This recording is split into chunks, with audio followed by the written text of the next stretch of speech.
Started. Thank you so much for attending today. My name is Vanessa, and I'm in Phoenix, Arizona. I'm a real estate agent and just a regular old mom of three. Been through a lot with raising my babies and absolutely love connecting with Birthing the Magic. It's such a great resource. And I'm so glad that today we have Rachel here. She is a registered dietitian and the founder of Good Sense Nutrition, LLC. She's earned her bachelor's in nutritional science from Penn State University and completed her postgraduate dietetic internship at the University of Maryland College Park. So while working as a clinical dietitian, Rachel gathered extensive experience in family medicine and women's health. She believes nutrition should be both evidence-based and deeply personal. From managing chronic conditions like diabetes and CKD to guiding parents in raising confident eaters. Rachel's approach is rooted in empathy and sustainability. She's passionate about helping clients find the intersection of health and the joy of eating. What an intro. Thank you so much, Rachel. I'm so excited to have this conversation with you today. Yes, thank you so much for having me. If everyone can see me and hear me and see my slides, you can just stay silent. Please say something if you cannot. But we are going to dive in. Vanessa, thank you for the wonderful intro. I am located in Pennsylvania on the East Coast. But I've lived all over the map. I've lived in Texas, DC, Maryland, everywhere. But I am back where I grew up, which is in Pennsylvania. So Vanessa kind of covered a little bit about me.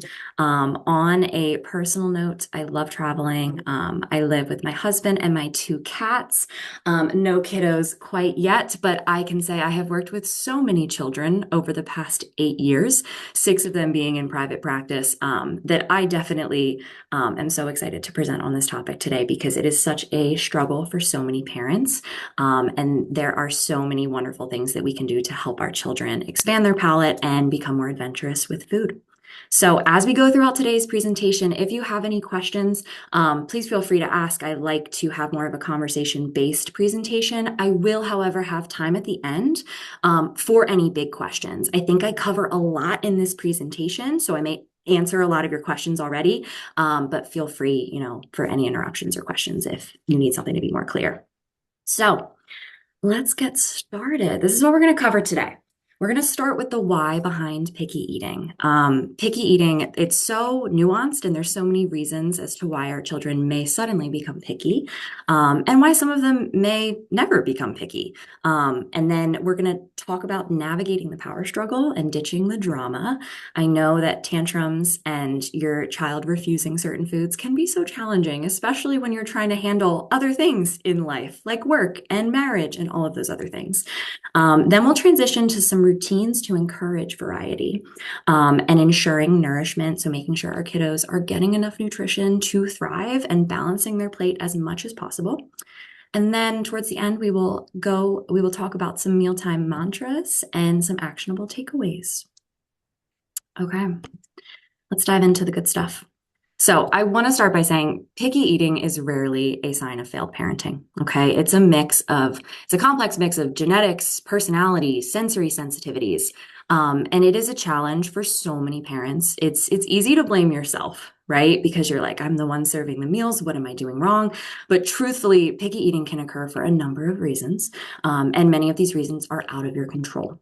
So today we're going to look at some of the pillars of why our children may be pickier eaters: growth and development, behavior and environment, and of course, sensory processing. So it is very developmentally normal for most children to go from eating everything to being very picky. Okay. How we intervene as parents during this time is so crucial to our child's receptiveness to trying new foods moving forward. So around that 15 to 18-month window, growth rates drop. Okay, so our babies may be eating more, and then once they become toddlers, their appetite decreases because they're simply not growing as quickly as they were when they were babies. Okay, this is completely normal, and this may lead to more inconsistent intake. So your kiddo may have a really big meal and a massive appetite one day, and then the next, maybe they're just refusing everything and they only eat a little bit. I encourage you to look at their intake on average over the entire week because all babies are natural intuitive eaters. So you and I, all of us, we were all born natural intuitive eaters. Okay. We know when our bodies need energy and when we're full, when we're satiated. What really changes that as we grow into adulthood is our environment, right? So maybe how our parents are encouraging us to eat. I remember I had a babysitter that used to not let me drink anything until I was done my peanut butter and jelly sandwich. And while I understand there was good intent with that, it kind of creates these food rules for us that can influence our intake as adults as well. So at this stage, when our children are growing in those early years, we need to trust their natural intuition as much as possible. Okay. I Um, love that you say that, Rachel. It just takes me back. I was a breastfeeding mommy, and oh my gosh, it freaked me out. I thought that my kids were not going to survive because around that toddler mark, they just stopped eating and they would mhm, only want breast milk some days. And yep. I'm like, whoa, like you are, like technically I could wean you. Mhm, It's not your full nutritional need. That's not giving you everything you need. And so I was like freaking out as a mom. So it mhm, gives me so much reassurance just to know that they're okay. And my kids are adult now, or not adult, but they're out of that toddler stage and they're growing and thriving. And I just remember having that terrifying feeling as a mother when they're a toddler and you feel like there's some sort of food strike going on and you're like, I don't know, is this okay? Like, am I gonna keep them sustained for the day? So thank you so much for pointing that out. yes, of course, because I have so many parents that our natural instinct is to push our child, like, no, you need to eat, you need to eat. But we'll talk about something called the division of responsibility later in the presentation that kind of helps you realize, okay, what's my job as the parent and what's my child's role? Okay, so we'll talk about that. But yes, Vanessa, it's scary for so many parents because we obviously just want them to grow and thrive. Yeah. So eating, we think, are they eating enough? That's a question I get a lot from parents. Um, our toddlers are also developing autonomy at this stage. So they love to say no to things. Okay. We cannot control a lot as a toddler. We can control food intake and what we're consuming. And so establishing that independence, they often assert control by choosing what they eat. And this is okay. All right, there are ways. I don't want you to get discouraged if your child is saying no more often to foods that they once loved. Continuing including those foods at meals, they will get back to eating them eventually. But a lot of parents will give up after maybe 4 or 5 times because, of course, we don't want to waste food. It might be an extra mental load for us to make that certain food for them. But we'll talk about how we can kind of intervene further in the presentation. But I don't want you giving up on those foods entirely. Okay. So we've talked about growth and development. We also have a child's behavior and environment that can impact picky eating. So there's a lot to this slide. Just sit back, relax, and take it in. Okay. I want to really cover everything so you truly understand that this is not your fault. It just happens and it's normal. So the way you eat as a parent will ultimately influence how your child eats. This is so important. Setting the best example you can by including foods in your meals that you want your child to try. As adults, we can obviously eat what we would like, right? We might have already set in stone, oh, I don't like this vegetable. Oh, I don't like this food. If our child sees us being very selective, they are more likely to be selective too. Okay. And every child is different. But if you are showing that you're not throwing a fuss over certain foods, they are more likely to also adapt to that. Okay. It is very normal, though, for children to struggle with new foods. It's innate. It's natural for them to be hesitant around something new. But if you lead by example, they are more likely to show interest. Okay. What I don't want you doing, and we talked about this a little bit in the last slide, I don't want you using high pressure tactics. No bribing, no forcing, no punishing, no saying, oh, if you have 3 bites of this, you can have ice cream. That's putting that ice cream on a pedestal, right? And we want to teach our kiddos that all foods fit and they're all on the same wavelength, right? The ice cream versus the apple, they're both nutrition, just in different ways. So forcing and pressure tactics can really backfire and increase resistance and also create negative associations with food for your little one. We don't want that.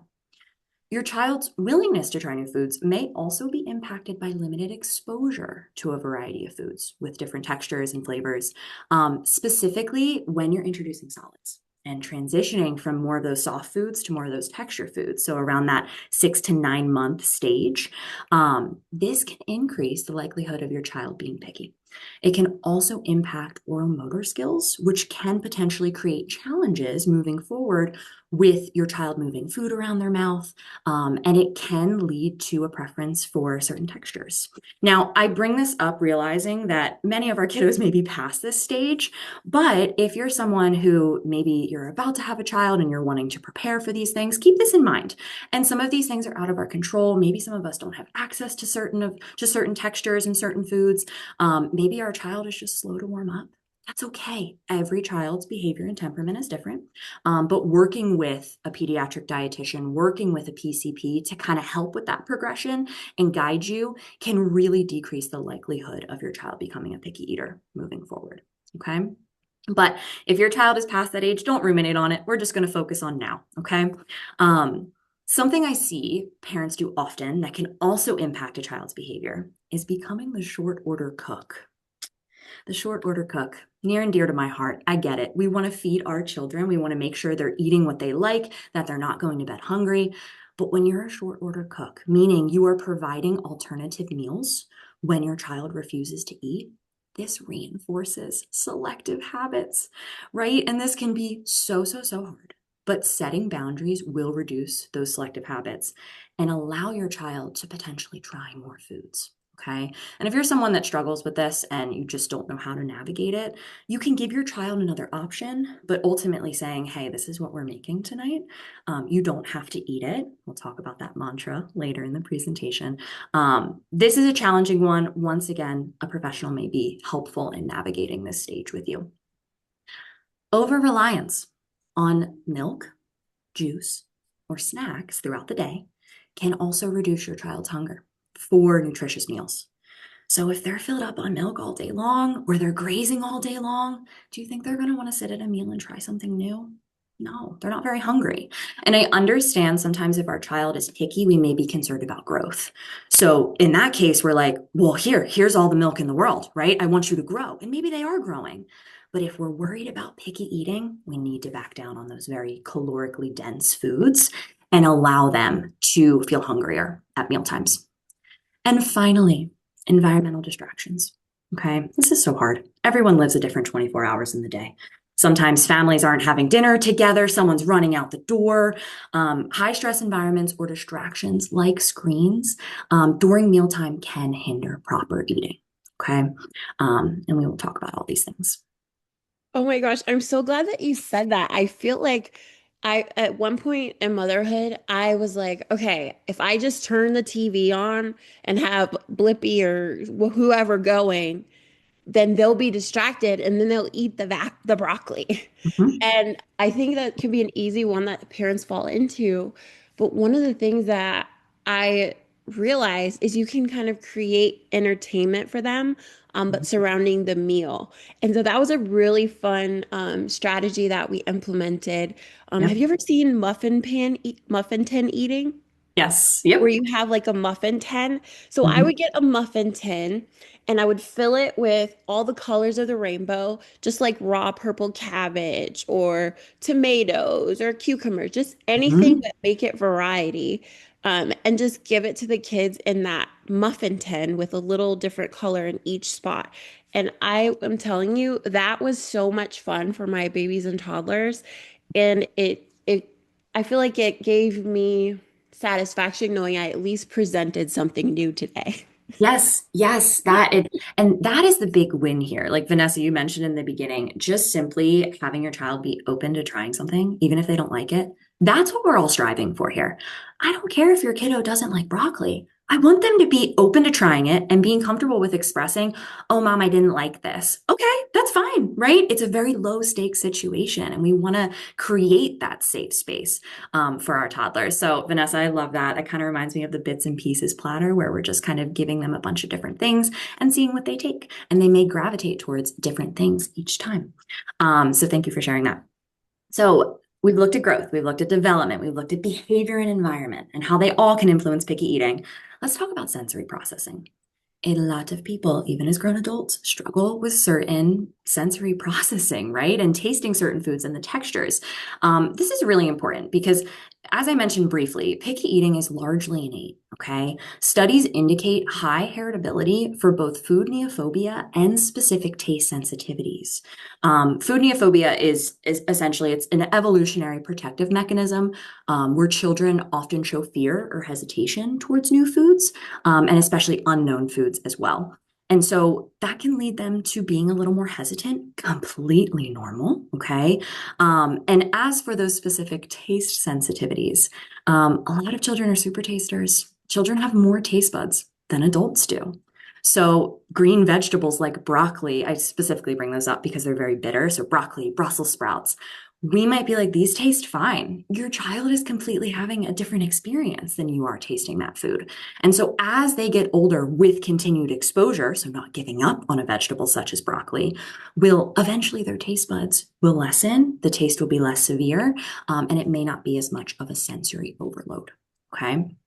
Um, if your child demands the same food every single day, which is so common, this is an expression of a familiarity known as a food jag. Okay, we'll talk about some ways to add variety to those food jags and to intervene, but a food jag isn't necessarily like, oh, my child loves blueberries. Great. It's more of a resistance to expand outside of those blueberries. So I'll give you an example. I have a client right now who only wants to eat French toast in the morning, and it needs to be specific challah French toast. And when we first started working together, he would not deviate at all. Okay, and it was a texture issue. There's a lot of things going on. But ultimately, we started subtly changing some things about the French toast. So we still had the French toast, it was familiar, but we started adjusting it so there was something new. And now he's open to not just having French toast in the morning. So a food jag is not a bad thing, right? All foods fit and we need nourishment, but it can prevent our child from being more adventurous.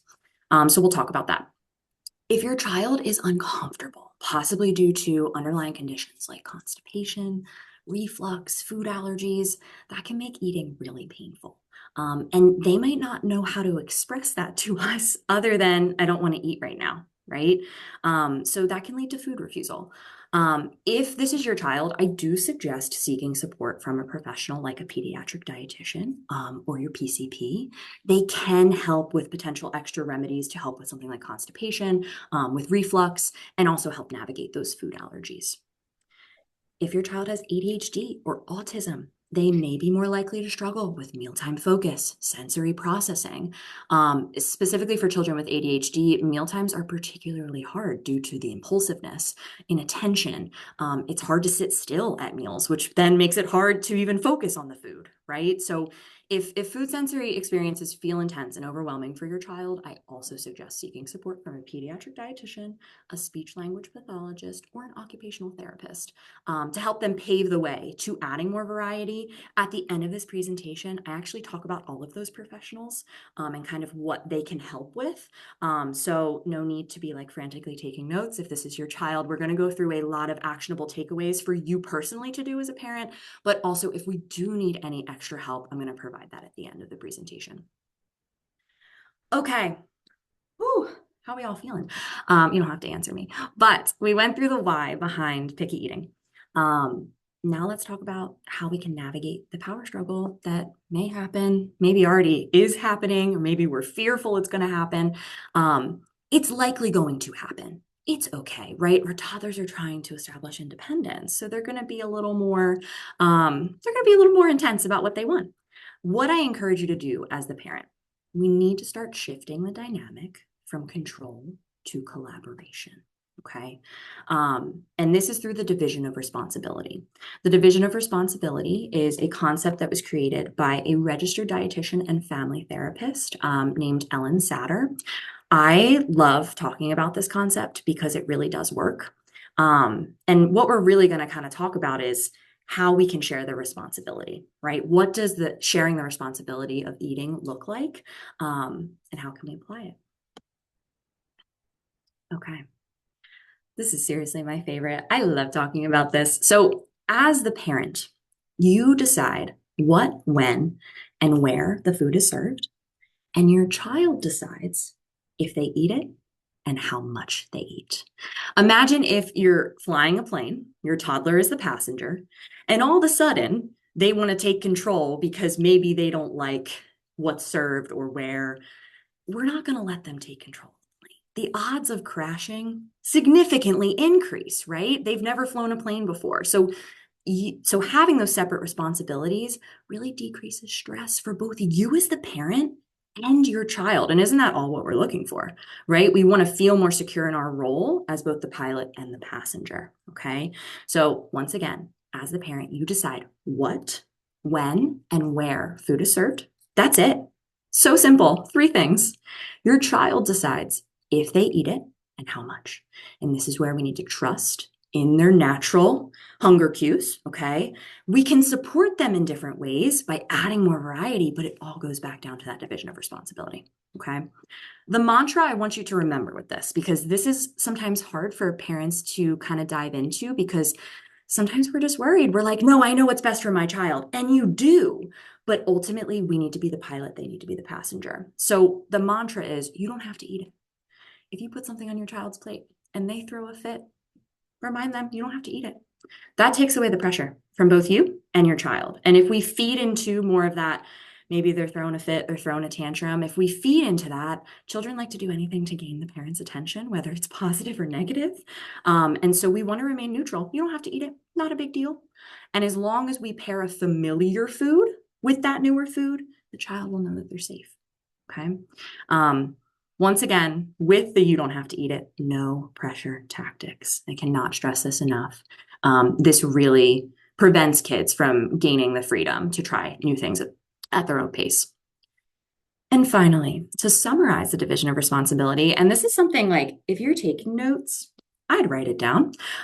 This is another mantra. I'll also have it at the end of the presentation too, but you handle the feeding, they handle the eating. Okay, that is the division of responsibility. That is a summary of it. You handle the feeding, they handle the eating. Okay. You know how to navigate the power struggle using the division of responsibility, but how do you ditch the drama that can lead to tantrums? Tantrums are bound to happen, as I'm sure you know, with every child in their early years. And while they're a great opportunity for parents to reinforce how their child can regulate their own emotions, I think we can all agree the less drama, the better at meal times. So, so here are some tips, okay? And these are really some actionable things that you can put into practice starting today, okay?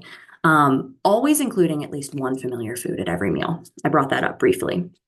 This helps to reduce mealtime anxiety, whether it's a piece of bread, a slice of banana, something that when your child looks at their plate, they know, I'm not going to be hungry, have something there. Okay. This really is going to reduce mealtime anxiety. Um, Avoid sneaking foods into recipes. This is okay. So hear me out. This is very nuanced. Um, the goal here is we want to prioritize open communication with our toddler. We want to involve our children in the cooking process and use those sneaky techniques as a temporary supplemental measure rather than the main strategy. Okay. I just don't want it to be the star of the show where we're constantly sneaking foods in. Then we're just kind of neglecting actually supporting our child and trying new foods, right? We're just like, oh, I got it for them. You're taking on more of the pilot role and more of the passenger role than you should be. You just need to stay in that lane of the division of responsibility. Okay. So the goal really is a positive, pressure-free mealtime experience. I'll give you kind of a little bit of an example. So let's say your child's not eating enough vegetables. They love mac and cheese. And you're like, oh, I'm going to try to sneak some butternut squash in this mac and cheese. Um, which by the way is very good if you've never tried it. So the first step, let's say you want to be really open and transparent with your child about what's going to happen with this mac and cheese. Make it and let them be present. Let them observe you making this mac and cheese. Let them see the vegetable. Maybe they want to touch it. Maybe they're not ready for that, but just being near it and observing is a first step. And then you're enjoying the mac and cheese. You're leading by example. They're watching you enjoy it. Second step, maybe you make it 2 weeks later, and maybe this time they want to try some of the mac and cheese that mom or dad has made with the butternut squash, right? They've had that interaction. They've seen the butternut squash from a distance. Okay, cool. They try it. They like it. Maybe the next step is, and I realize you're making a lot of butternut squash mac and cheese here, but it is worth it. And this is what consistent food exposure looks like. Maybe the next time they are wanting to participate in the cooking process. So maybe you're allowing them to cut the butternut squash or to pour the noodles into the water, whatever it may be. Then maybe the next time you're putting a little bit on their plate. They might not touch it. You're going to pair that familiar food with that new food. And then maybe the fifth or sixth time, they're actually wanting to try some of that mac and cheese. So there are ways that we can introduce these foods without being sneaky. Now, it doesn't mean that sometimes you shouldn't be sneaking things in. And we'll kind of talk about that. It's the sneakiness behind it. We just don't want it to be the star of the show. I love that you said that. That just reminds me of the fun that we had with food when they were toddlers. One Mm-hmm. thing that helped me as a mom is just making it all about the color experience. And they have these little sets on Amazon where you can order these toddler safe knives. They're like Mm-hmm. plastic, so they can, but they're still pretty heavy duty, so they can chop and cook alongside you. Mm-hmm. And I think the thing that we did together that really made a difference in how the kids understood nutrition was incorporate colors and talk about how mommy wants to eat her colors today so that her eyes are brighter and her skin is sparkling and my Yes. hair is going long. And talking about colors and how they benefit your body. My Mm-hmm. son, I know we're not supposed to hide the food, but we did grow an affinity for green waffles. I don't know if Mm-hmm. you've seen these recipes online, but they're incredible. It's like a smoothie waffle, and you do like banana and spinach and all of these things. And one of the things that we did together was he was able to dump all the green to make the waffles as green as possible. And that lit him up. He was all about, hey, let's try the kale. And we tried the kale to make it even greener. Didn't love the kale, wasn't our vibe, but it was exciting because he was able to understand, okay, if we mix all these things up in the blender, but I add more spinach, I'm going to get more green. So I love that you mentioned that to avoid hiding them, but incorporating them, because it's something that he cherishes even now. Like even now, I'm not going to lie, since he's a toddler, since he's not a toddler anymore, he's in first grade. I haven't been making those green waffles every morning because it's a lot of effort. Yep. And he's Yep. like, "Hey mom, when are you gonna make me the green waffles?" So it's a good way to create bonding memories with them too that really stick. Absolutely. That is such a fantastic example. Um, it really is about you're not being a bad parent if you're sneaking foods in. Just sneak them in and involve your toddler, right? Just involve them. It can be really fun. And I love talking about the color aspects of food, what the food gives our body, right? We want to try to really foster a healthy relationship with food for our children. And that may mean some reflection on our relationship with food as adults in order to really support our children in having a strong relationship with food as they get older. So, no, I love that example, and that's so fun. And tying in colors is a great way for kids to be more excited and interactive. Um, Introduce foods in small amounts. So, this is kind of the next step in making sure we're kind of minimizing tantrums, ditching the drama. Let's say we're going to go back to broccoli. It's the easiest example, and most kids really don't like it right off the bat. Maybe they do. Um, if you're trying to introduce broccoli to your child, let's say you do everything, you take all the steps that Rachel has told you today, and you pair a familiar food, you put the broccoli on their plate. If there are too many pieces of broccoli, maybe overwhelming, okay? Start small, tiny steps. Put one piece of broccoli on their plate. Absolutely fine. They may not touch it for the next 5 meals that you have, but maybe the 10th meal, they might actually reach for the broccoli. Okay, so the smaller amount that's more approachable for your child and less overwhelming. Then the last aspect of ditching the drama, eat like you're being watched because you definitely are, right? So, being a role model for how you want your children to eat. All children eventually grow up to eat like their parents do, as much as you want to like it or not, or you're like, no way, my child only eats chicken nuggets and I eat salads every day. That, of course, every child is different, but if they see you enjoying a variety of foods without the fuss, while you are also engaging with them and allowing them the opportunity to try those foods too, even if they don't want to, that pays off long term.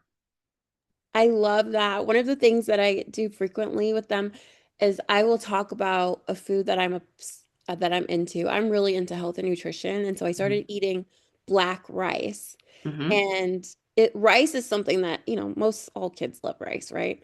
But to see it in that purple black color, they were like looking at me like, why are you eating that? What And so is then I that? told them, I'm like, oh, this is called forbidden rice. It's the rice that the queens used to eat back when Cleopatra was around because it made their skin beautiful and their hair long and it has all these extra nutrients that you still keep in when the rice is this color. Whereas the white rice, they take out a lot of the nutrients. And so I would just kind of talk about this rice like it was just this exquisite experience. And next thing you know, my girls are like, "Okay, can we have some black rice?" And now We it's want to one be of like the their queen. yes, like now it's one of their favorite things. So I'm so glad you mentioned that. Yeah, you have so many great examples, and I love that, right? Because I have examples from my clients, but I also love the real-time examples from parents, and I think that it's great that you've had such a positive experience with setting a good example for your children and creating kind of this lore and this excitement behind these foods because foods are so culturally ingrained. Their foods are amazing. This is partly why I became a dietitian because I think they truly bring people together and can tell so much about individuals and culture and family. And so it's kind of a beautiful thing. And when you can view it that way and start to make food kind of the center of your family dynamic, in a positive and healthy way, I don't know, it's really fun and exciting. So, okay, let's talk about some routines to encourage variety. We've talked about the why. We've talked about we've talked about the division of responsibility, which is a practical strategy, but let's talk about some other strategies to expand your child's familiar foods or safe foods list. Okay. Um, my number one recommendation, there's a lot to this slide. We'll get into it. But my number one recommendation is if you are trying to raise an adventurous eater, you really need to establish an eating schedule. This can be hard at first, okay? And it is never too early to establish one. But I have some tips here that can help you establish one and kind of create a meal schedule that fits for your family, okay? This is especially effective for a toddler who's not eating or who's grazing all day. If your kid's snacking all day, we kind of brought this up earlier with like, if they're having a lot of milk, if they're having a lot of juice and high calorie snacks, they're not going to be hungry enough at meals to try unfamiliar foods. Okay. So a meal schedule can really help with this. The things that are starred here on the slide over here. Oh my gosh. Where's my mouse? There we go. So these are some guidelines that I recommend and that can help you build your meal schedule. So having meals and snacks 2 to 3 hours apart and no more than 6 eating instances throughout the day. Okay. Eating on a routine and then nothing but water in between meals and snacks. Okay, so over here, you can see here's a sample meal schedule that may be helpful for your family. I put sleeping times in there because these can act as anchors for setting up your meal routine. I most often find the parents that I work with like to feed their children right after they wake up in the morning and after naps. It takes a lot of guesswork out of creating a meal routine or a feeding schedule. Okay. Also, note on this schedule, your child may not need 2 snacks a day, or they may not nap twice a day either. Totally fine. This is just an example. They may also need a snack at bedtime. So, using the items that I starred, that those can be your guidelines to help create the routine that best fits your family's needs. Some common questions that I often get about building a meal schedule. When should I start? Yesterday. It is never too early to implement a meal schedule. In fact, when your children are babies, I recommend starting a feeding schedule once you start introducing complementary foods. So I understand babies are breastfeeding on demand, bottle feeding on demand. And so as you're introducing solids, we keep the on demand for the formula and breast milk, but the solids need to be on a routine. Start then. It's going to help your little one anticipate when their next meal is going to be, which is going to reduce mealtime anxiety. Okay. Um, Another common question I get too is that, do I have to follow this feeding schedule exactly? Absolutely not. Absolutely not. Kids in life are unpredictable. That being said, there is a fine line between having predictable structure and having no structure. So, creating a feeding routine or meal routine for those unpredictable moments can really help. This is why I suggest using those naps and using your family's planned activities as the anchors to your feeding schedule. You can always choose to be flexible with your meals and snacks, but if you're too flexible, it's not a routine or a schedule.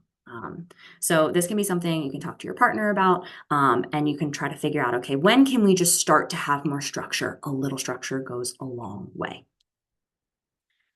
Through having more structure, though. Okay, we talked about ditching the drama, but what happens in the event of a tantrum because maybe a snack is not on the feeding schedule?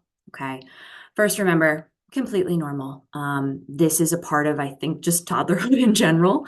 And so you don't have to let them fly the plane just because they're tantruming. It is so important that you stand firm so they can learn to eat better and feel safer at meal times. Okay, so let's say your child, you won't give your child goldfish. Maybe you don't have it that day. Excuse me. Maybe they're used to grazing all day. And then you transition to a feeding schedule and you're trying to cut out some of those snacks. This might be an area where your child might freak out a little bit. You can say something so basic that tells them the snack is not available right now. Could be goldfish bye bye, snack after nap, dad or mom is here. Okay. Then tell them when you will feed them next. They're eventually going to catch on, right? So you're accepting their emotions, you're seeing that they're upset, and you're then expressing, hey, this is kind of what's going to happen. Then simply just be there with them, even if they're having a meltdown. Okay. Try your best not to give in and give them the goldfish. This is going to be so hard. I know all of y'all are great parents in the audience because you wouldn't be here if you weren't. And so sitting with those emotions, being there for them, that is honestly the best thing that you can possibly do. Um, it will be hard, but it's going to pay off long term. Let's get into some more of what should be on your little one's plate. Okay. So you've established the eating schedule. Great. If your little one kind of gets intimidated still with regular meals, the normal meal, we have our vegetables, our protein, and our carbohydrate or our starch. I encourage you to try a bits and pieces platter. So, Vanessa, earlier you brought up the muffin tin. That really kind of emulates having bits and pieces that your toddler can explore if they want to. Okay. So, having a bits and pieces platter instead of a formal meal, sometimes those different items in small quantities on the same plate are much more likely to be eaten. As long as there's a protein, some iron-rich food, some carbohydrates, and a fruit or a vegetable, you can call it a win. They may not eat it all. That's okay, but you're still representing, hey, this is what a balanced plate looks like, right? This is what your options are. You don't have to eat it. One of the mantras we talked about earlier. Be sure not to put too much food or too many options. We also touched on this earlier, okay, on the slide with ditching the drama. This can absolutely be so overwhelming. So the example I actually have here, while it's such a cute plate and it really represents making foods fun, this might be overwhelming for your little one. That's okay. Maybe you make a smiley face, but maybe it's simply just the bell pepper and the little bread eyes with the olives. I hope those are olives. Maybe they're not. I don't know. I don't know what kid likes olives, but something like this really represents balance. We can always do less of it. Okay. Also trying family style dinners. These I've had so much success with my clients and families. Doing family style dinners. They are fantastic because it allows your child to build their own plate. And that gives them independence that there's so much seeking at this age. So build your own pizza night. Taco bars can be so fun for little ones. And don't get discouraged if like the first time they're building their taco and it's just cheese and a tortilla, or it's just beans, or maybe they're eating their food separate. They're exploring, they're warming up to those things. Your job as the feeder is you choose what, when, and where. That's it. They choose what they put on their plates and what they eat. I love that. And it's so fun to switch it up sometimes. I know one of my kids' favorite memories is when we put just tin foil all over the kitchen table, and then we dumped mashed potatoes, dino nuggets, and broccoli and gravy, and we created a dinosaur wonderland I love on it. the table without plates. And they were like, okay, this is dinner. So I think there's really fun ways that you can be creative if you have the time, Yes. that will encourage them to eat well and have fun with food. Yes, yes. I've also had some families do like pasta night and they cover the table and they put pasta and they put the sauce and it's we are meant to have fun with food. And I think as we grow into adulthood, sometimes food isn't as fun. Oftentimes because of diet culture, it's really stressful. It does not have to be. That's also in part what I do as a dietitian is breaking down a lot of those food rules and allowing you to thrive with food as you once did when you were a kid. So this is a great opportunity for you too to have fun with foods. Um, this next slide is such a great real-time example of how you can get your foods out of a food jag if they are in one. Or if maybe we don't even call it a food jag, it doesn't have to be like doesn't have to be a food jag. Maybe they're just stuck eating tomatoes all the time and they're having a hard time venturing out. Food chaining is an approach that uses very tiny and subtle changes in foods based on your child's food preferences. So what you might want to do after this presentation is make a list of some of your child's favorite foods. Maybe they like French fries because of the texture. Maybe they like chicken nuggets because who doesn't like chicken nuggets? Maybe they like strawberry gummies, right? Make a list of those foods and then you can create food chains out of them, especially with the help of a registered dietitian. That can be super helpful with the creativity piece because as parents, you have so much else going on in your brain, just making sure your kid is thriving, that it can be nice to kind of delegate some of that extra thought. We will talk about some examples of food chains. And as you can see, there are some here. So a simple one, just doing a color swap. Okay, so here maybe your child likes tomatoes. I'm kind of cutting the bell pepper into that circular shape rather than strips to keep the shape consistent a little bit. But we're using the same color, right? And you may have these on his or her plate at the same time, right? We have a familiar and a new food, okay? A great texture or shape swap example are these French fries. So maybe they love when you make the frozen oven French fries. Great. Maybe the next time you involve them in the cooking process of we're going to make some homemade French fries. They're still baked in the oven. They're still made at home. So we're kind of eliminating some of those extra variables that might change. They may be open to this, they may not. And then let's say they enjoy it. Maybe we move on to making carrot fries. So similar texture, similar shape, not too many changes going on at once. I really included this chicken nugget food chain because I don't think I've ever met a child that doesn't like chicken nuggets.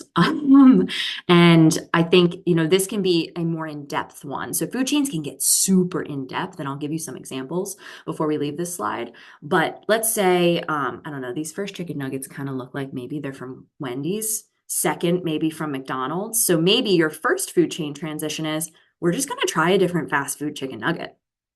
Okay. And remember, you're the pilot. You're deciding what is served, when, and where. Okay. They don't have to eat this, but the introduction helps. Then maybe we transition from brand B chicken nuggets to making homemade chicken nuggets. Remember, taking the pressure off, but let's present it. Then maybe we move from homemade chicken nuggets to homemade chicken strips. Okay. And involve your child in this process if you can. Maybe they're mixing the breading mixture, right? Maybe they're helping coat the chicken. And then maybe finally from the homemade chicken strips, we go to a shredded chicken breast. This is a more complex one, and maybe your child may not be as involved as like making fries or, making this transition. But even using something like dips can also be an anchor in helping you switch foods. So let's say your child loves ketchup. Well, guess what? You have a familiar food on their plate with every single form of chicken. So use dips also as an anchor. If they like dipping carrots in ranch, maybe we then try celery in ranch. Maybe we then try cucumber in ranch. Okay. It's really important as the parent, though, that you don't give up. It's going to be frustrating. Some meal times are going to be messy. Keep including those foods. Okay. Some other examples, I kind of want to give, I really like this example. I think it's a little more in depth of, let's say, strawberry gummies. Let's say your child likes fruit snacks, something, I don't know, they really like the color red. So similar to the color swap of the bell pepper and the tomato, maybe we go from strawberry gummies to maybe a real fruit strawberry bar. Okay, so we're still getting that same color, we're still getting the same flavor. Then maybe we moved from that to sliced strawberries, and then maybe we move to red pepper slices.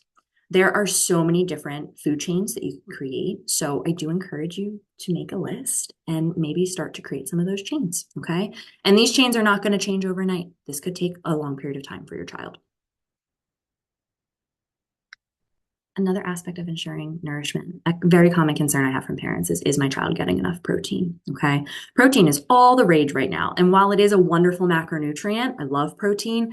I think it's very easy as parents to fixate on that, right? We might be kind of projecting what we need as parents on our children, whereas kids only need, especially toddlers, 14 grams of protein. That is a half cup of cottage cheese or a 5 ounce Greek yogurt cup. That's not a lot. Okay. And many foods contain trace amounts of protein. So if your child is eating some beans and eating a little bit of yogurt and having a little bit of egg, they're going to add up to the 14 grams of protein over the course of the day. Okay. If you are worried though, because I understand some children may just want to eat carbs all day, and that is very normal for children to crave a lot of fruits, a lot of breads, a lot of those carbier foods. Carbs are the building blocks of energy. They are the primary fuel for your brain. So very normal for them to crave it. If they love something like pasta, one of my favorite hacks is to cook it in bone broth instead of regular water. And you can choose a low sodium one as well. Bone broth in 1 cup has 10 grams of protein. Okay, so if they love mac and cheese, they love pasta, this is a great hack for you.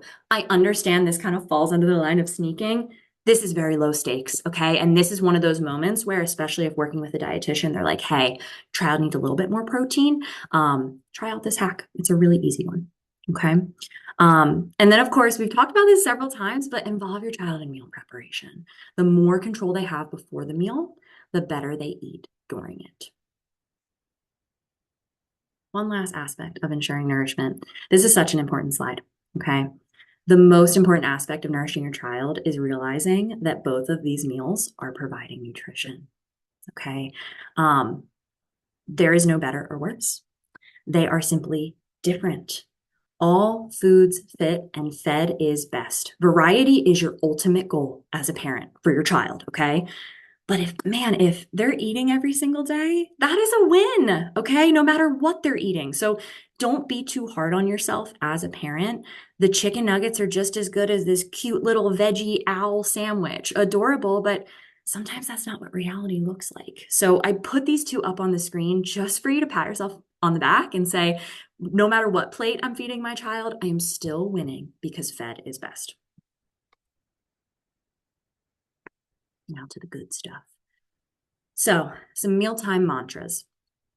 We have reviewed all these things throughout the presentation. This would be a great slide to take a picture of. I also know, I believe this presentation is going to be on YouTube as well for any replays that need to happen. Parents handle the feeding, kids handle the eating. This is from the division of responsibility. This is the most important takeaway from this entire presentation. You are going to feel less stressed, and so is your child. Number 2, if there is a negative reaction at the table, remind your child you don't have to eat it.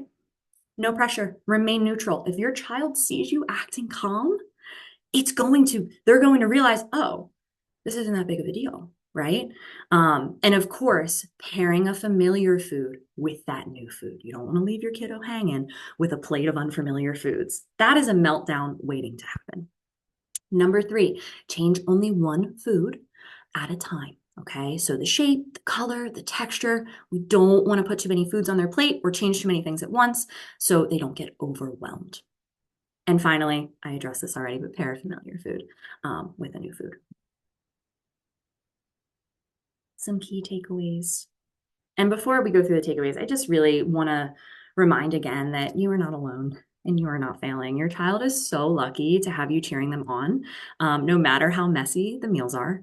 And if we apply things like the division of responsibility, okay, where you decide what, when, and where your child eats, and your child decides if they eat and how much, your child is going to improve with a varied diet. And the big goal that we really want from our children is not to be eating all the foods, is simply just to be open to trying them. That's it. That's it. Oh my gosh, if they try a food and they hate it, we're going to congratulate the try. We're not going to focus on necessarily their experience with it, unless if they want to talk about it, of course. I encourage kiddos. I always say, don't yuck my yum, but you can tell me how you feel. We don't want to say strong words like, that was disgusting. Well, wait a minute. What did you not like about it? Let's transition that conversation to a more positive conversation about that food that they didn't like. Was it too bitter? Did we not like the texture of it? What was going on? Okay. With that being said, it may take 15 to 30 times of trying a new food for your child to like it. Patience and persistence are so key.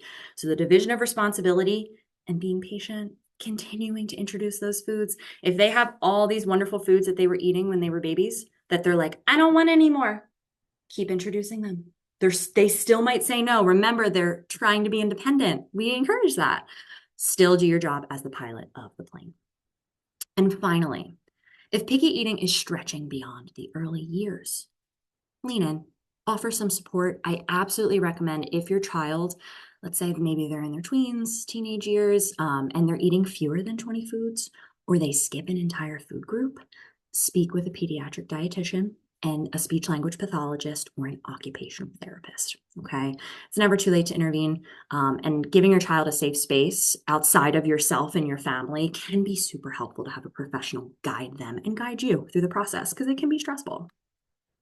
Speaking of those providers, here are some details, and I'll kind of talk through them. So I mentioned this in the very beginning for great referrals for your kids if they are struggling with picky eating, with sensory sensitivities, with ADHD, autism. This is a great team in addition to your PCP that can really help your child thrive with food. A dietitian such as myself, I can help monitor nutritional status, work to correct deficiencies and malnutrition, also helping build food chains, right? Keeping track of progress, and then also working towards expanding your child's palate. As I said earlier, dietitians can also really help improve your relationship with food. So we're not projecting unnecessary beliefs or maybe misinformed beliefs about food or things that you need for yourself. We want to be really an open book with our child's palate and give them an intro to everything, okay? A speech language pathologist, also known as an SLP. These professionals are wonderful looking at oral structures, reflexes, gross motor skills, and even respiratory skills to determine if there's any underlying reason for food selectivity. Sometimes we're like, what's wrong? What's going on? And maybe they're just having a hard time chewing. Maybe they're having a hard time processing these things. I have another client who has a really hard time with textures and swallowing. He was evaluated by an SLP, so he's okay. But now we kind of know, oh, we might need to do more feeding therapy, right? We might need to expand just beyond a dietitian and doing more than food chains. So that's where we would then pivot to an occupational therapist. OTs, they work in a lot of different aspects of health, but they can help your child with sensory issues relating to food by like engaging in hands-on sensory activities, food play. They can also teach your child emotional regulation skills if there's anxiety with trying new foods. Okay. We talked about so much. I hope everyone is feeling ready to go with their questions, if there are any. Um, Ask away if anyone has any questions.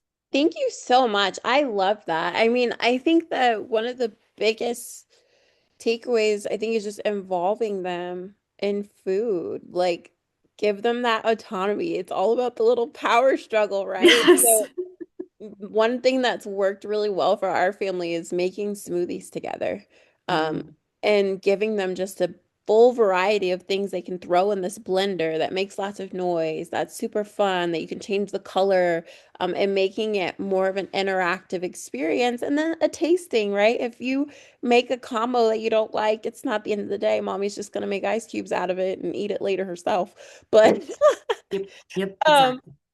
but it's just a good way to incorporate them. One of the questions I have is I I feel like my kids were always super, super skinny, Mm, and it gave me a bit of anxiety. So I would try to pack in super dense bedtime snacks like Greek yogurt or something like that.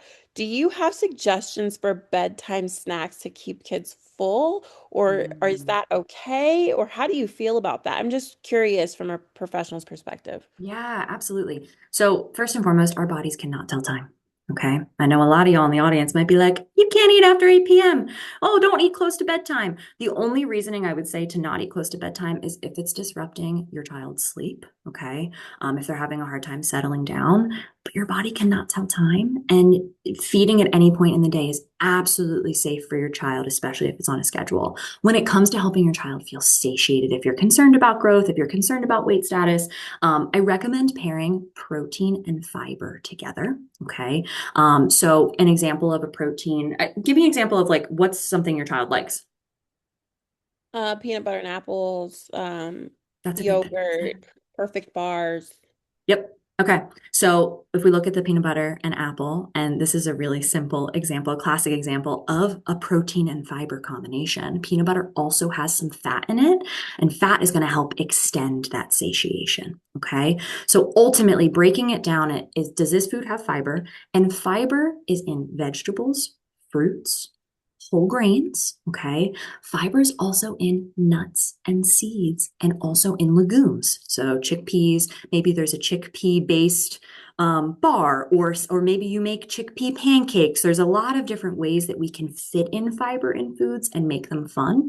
But fiber is in all of our carbohydrates, just in different quantities, right? So if we look at a piece of white bread that might be a little bit lower in fiber, I'd rather you do if you're going to do like a half of a peanut butter and jam sandwich. Let's put that on a whole grain bread, right? That way we're giving them more fiber to pair with the protein to help them feel more satiated. Yogurt is another great source of protein.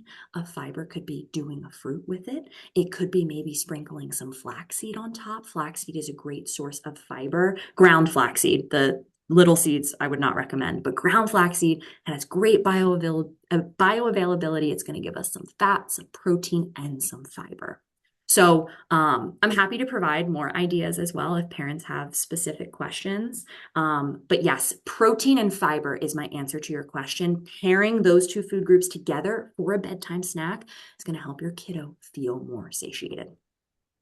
Thank you. So we have another question. I can totally relate to this one. It says, they said, thank you so much for this presentation. I think what I struggle with is when you have no support. Both parents work full time, so having time to do dinner or fit all the meals or do all the things, that's impossible. Like, how can you have dinner at 5:30 p.m. when you get home past 6 after work, after picking up both kids from school and daycare? Oh my gosh, can I relate? Do you mind if I pipe in with some of my favorite meals real quick? Oh, pop off. Go ahead. Okay, so I'm a real estate agent and I'm a single mother of three kids. And so my kids do all types of activities and everything. And I have some go-tos. I think if you can convince your children to try Madras lentils, it's like a lentil stew that's pre-cooked and it tastes like chili. You pop it in the microwave for 60 seconds or you just dump it and warm it. I've been making meals based off of that Madras lentil pack. You can get it at Costco, and it's been a game changer for our family. I literally can get a full dinner in like 5, 10 minutes, and that we do once a week. Another thing I think that makes it really easy is just getting a rotisserie chicken and doing like chicken Caesar salad wrap nights, right? Getting them to eat raw foods and chopping them themselves is another huge game changer for me as far as getting nutrition in them quickly. Because when Mhm. you get home, I give them a knife, I give them some veggies. I'm like, okay, here's your job. You chop the things for this salad. But I'd love to hear from you, Rachel. What suggestions do you have for this question? Yeah, support. That's a common concern I get from a lot of my parents who work with a lot of single moms and even single dads who are just like, how do I do all of this to take care of my little ones? And you are not alone. What I really suggest is create a type of schedule that works for you. Remember, the body cannot tell time, right? And you are flying your own plane. So, if on the way home from activities, you provide your children with a snack so they are not starving, waiting for you to cook dinner and you're able to cook something quick and easy, creating a meal schedule may be a good step for you if you don't already have one. And don't focus so much on the time. Focus on when are my opportunities in the day, right? Oh, we drive home from activities at this time. Okay, here are some snacks I can give my kids. Protein and fiber is a great recommendation. And then a second suggestion would be do not be afraid of those processed pre-made foods. I'm sorry, I rely on canned foods all of the time. Beans, like I said, a great source of fiber and protein. Beans are amazing, and 95% of Americans are not getting enough fiber. So while I know as parents, we strive to be like making the homemade meals from scratch and, oh, I need to buy all the fresh produce, frozen vegetables, frozen fruits, some of those grab and go meals, the rotisserie chicken, great idea, Vanessa. I recommend this all the time. Nutrition, that's why I brought up the chicken nugget plate and the really fancy plate. Both are nutrition. Okay. So, my recommendations, and to answer your question directly, try to establish an eating schedule. Even if you just have, okay, this is when we're going to have breakfast. I know they're taking care at school or daycare with lunch.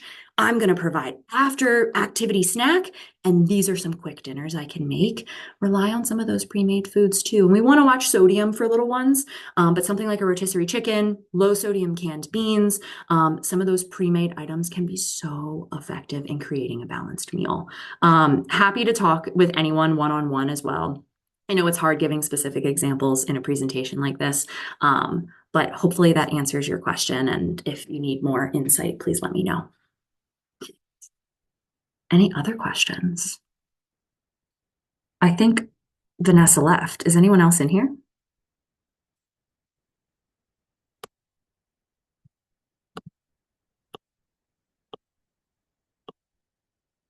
If someone else is in here, I don't think our moderator is in here anymore. So I'm going to turn moderator. I know we're past that 1 p.m. time frame. Can someone speak up because I cannot see any of you?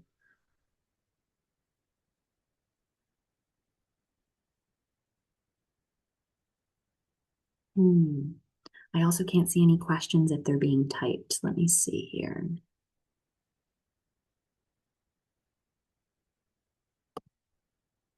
Hmm.